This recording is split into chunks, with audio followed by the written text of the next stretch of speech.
अस्सलामुअलैकुम। Asia 41 news के साथ मैं हूं आपकी मेजबान आमना अब्बास। खबर शामिल करते हैं जाफराबाद से। डिस्ट्रिक्ट ब्यूरो चीफ साबर बलोच के मुताबिक डेरा लयार में ज़िली इंतजामिया की जानिब से यौम आज़ादी के हवाले से स्पोर्ट्स के ज़ेर एहतमाम गवर्नमेंट हाई स्कूल के ग्राउंड में फुटबॉल मैच खेला गया। फाइनल मैच शहीद बगन बाबा फुटबॉल क्लब और मरहूम गुलाम रसूल रिंद फुटबॉल क्लब के माबैन खेला गया।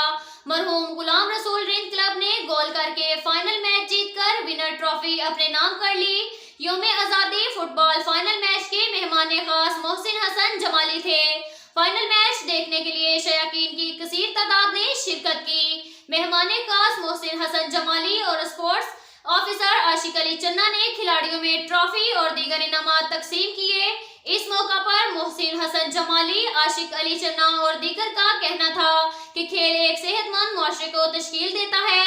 जिस शहर के खेल के मैदान आबाद होते हैं वहाँ के अस्पताल वीरान होते हैं। जाफराबाद के शहरियों में टैलेंट की कोई कमी नहीं, सिर्फ इनकी हौसला अफजाई होनी चाहिए। उनका कहना था कि आज़ादी एक बहुत बड़ी नेमत है, हमें पाकिस्तान से मोहब्बत है, इसके बानी से अकीदत और इसके मुसव्विर से दिली लगाव है। पाकिस्तान के मुजाहिदीन के लिए मगफिरत की दुआ है जिन्होंने इसके लिए कुर्बानियां दी।